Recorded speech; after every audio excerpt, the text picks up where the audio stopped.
တခါတော့ကဘာယာကားလို့ခေါ်တဲ့တိုင်းပြည်တစ်ခုမှာလီလာဝရီလို့ခေါ်တဲ့မင်းသမီးလေးတစ်ပါးရှိခဲ့ပါတယ်။မင်းသမီးလေးလီလာဝရီရဲ့အလှသတင်ကတော့တိုင်းပြည်အနှံ့သားမှာကအိန္ဒိယနိုင်ငံတွေအထိပါပြည့်နဲ့ကြော်ကြားလာပါတယ်။သူ့ရဲ့အလှကပြင်ပရုပ်ရည်တင်လာတာမဟုတ်ပဲစိတ်ထားလေးကလည်းအင်မတန်မှဖြူစင်မွန်မြတ်တဲ့သူပေါ့။မင်းသမီးလေးမှာထူးခြားတဲ့အလိအထတစ်ခုရှိတယ်။အဲ့ဒါကတော့ငှက်ကလေးတွေကိုအရန်ချစ်တတ်တာပါပဲ။ငှက်ကလေးတွေမရှိရင်သူ့ဘဝကမပြည့်စုံဘူးလို့ခံစားရတဲ့အထိပါပဲမနက်မိုးလင်းတာနဲ့မင်းသမီးလေးဟာ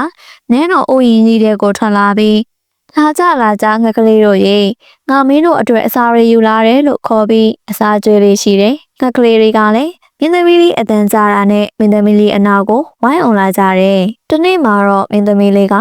သူ့အထင်းတော်ဦးရမီနဲ့စကားပြောနေတယ်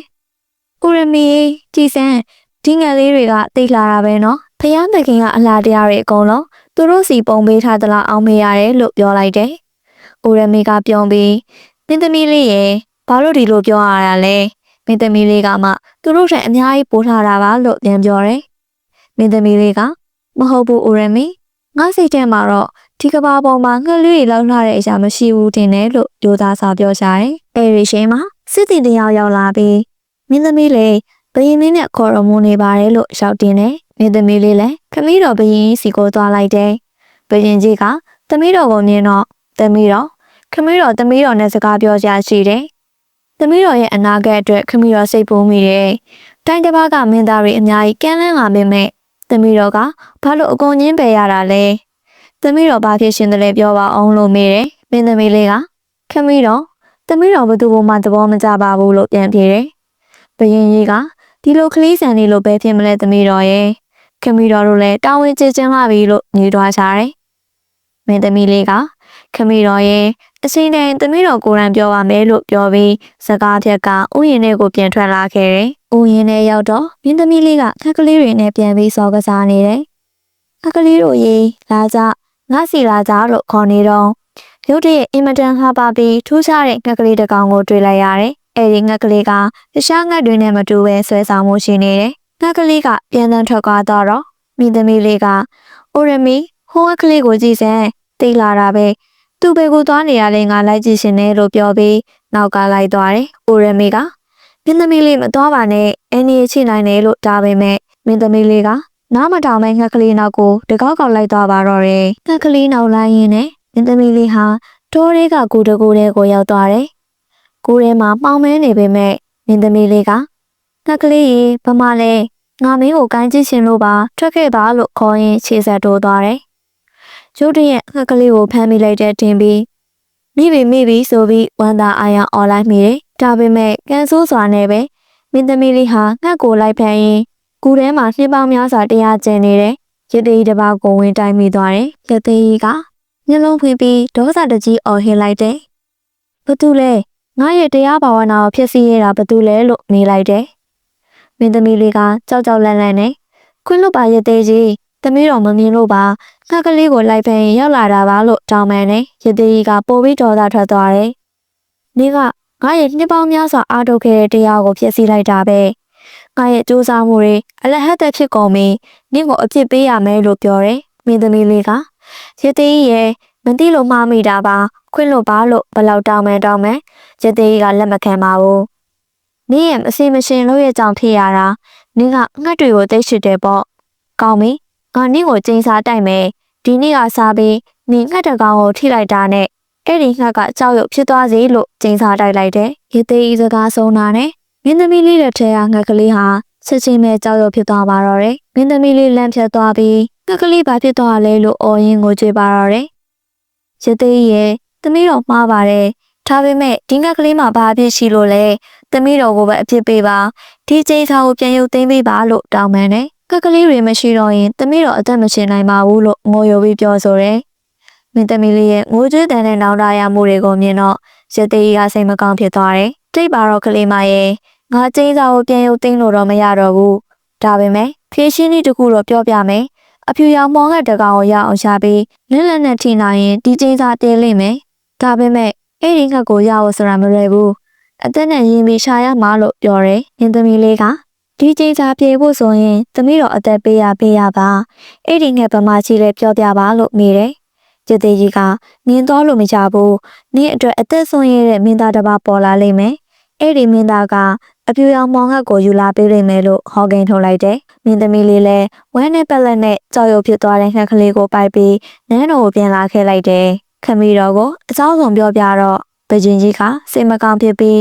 းသမီးတော်စိတ်မပုံနဲ့ခမီတော်ကိုယ်တိုင်တိုင်းပြည်အနှံ့သားမကတိုင်းတစ်ပါးအထိပါကျင်ညာချက်ထုတ်မယ်အဖြူရောင်မောင်ငှက်ကိုယူလာပေးနိုင်တဲ့သူနဲ့သမီးတော်ကိုလက်ထပ်ပေးမယ်လို့ကတိပေးတယ်ရက်တွေလာတွေကြာလာပေးမယ်ဘယ်သူမှပေါ်မလာပါဘူးနောက်တနေ့မနက်မှာမင်းသမီးလေးဟာအကျင့်ပါနေလို့ငှက်လေးတွေကိုအစာကျွေးကိုလဲလန်းလိုက်မိတယ်ငှက်ကလေးနှကောင်ကိုထိလိုက်မိတာနဲ့ရှင်းမယ်အဲ့ဒီငှက်နှကောင်ကကြောက်ရွံ့ဖြစ်သွားကြတယ်ဖះကြီးငါဘာလို့မိလိုက်တာလ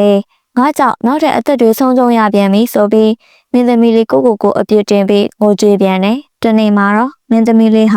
ညီကံပေးမှထိုင်ပြီးငှက်ကလေးတွေကိုဝမ်းနေစာငေးကြည့်ငါမင်းတို့ကိုဘယ်တော့မှထိခွင့်ရပါမလဲဖះသခင်ရဲ့ဘာလို့ဒီလောက်ရက်ဆက်ရတာလဲလို့ညှိတွားနေတယ်အဲ့ဒီချိန်မှာလူငယ်လေးတယောက်ရောက်လာတယ်မင်းသမီးလေးဘာလို့ဝမ်းနေနေတာလဲ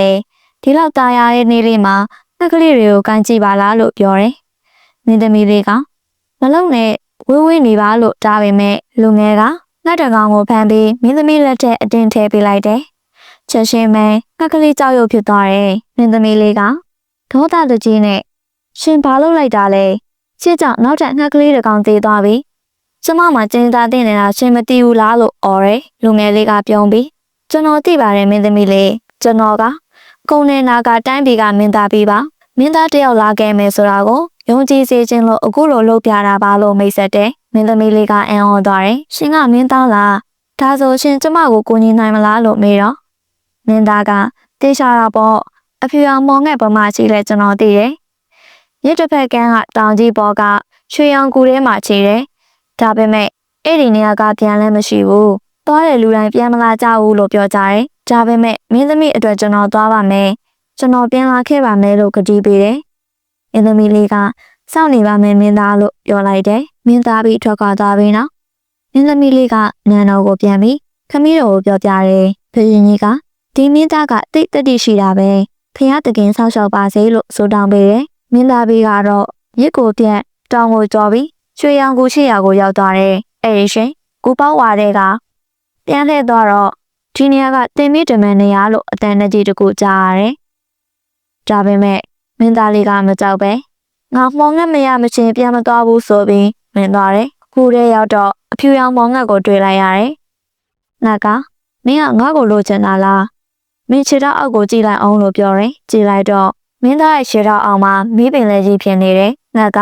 ငါ့ကိုလိုချင်ရင်ငါမင်းမဲ့ပဟေဒီ3ခုကိုဖြည့်နိုင်မှရမယ်တခုခုမာတာနဲ့အဲ့ဒီမီးပင်လေးကမင်းကိုဝါမျိုးသွားလိမ့်မယ်လို့ချိန်လျှောက်တယ်မင်းသားကမေးပါငါဖြေပါမယ်ငါအသက်ကိုဂယုမဆိုင်ဘူးလို့ပြန်ပြောတယ်မမြင်ရပေမဲ့တန်မိုးကြီးဆုံးအလှတရားကဘာလဲလို့မေးတယ်မင်းသားက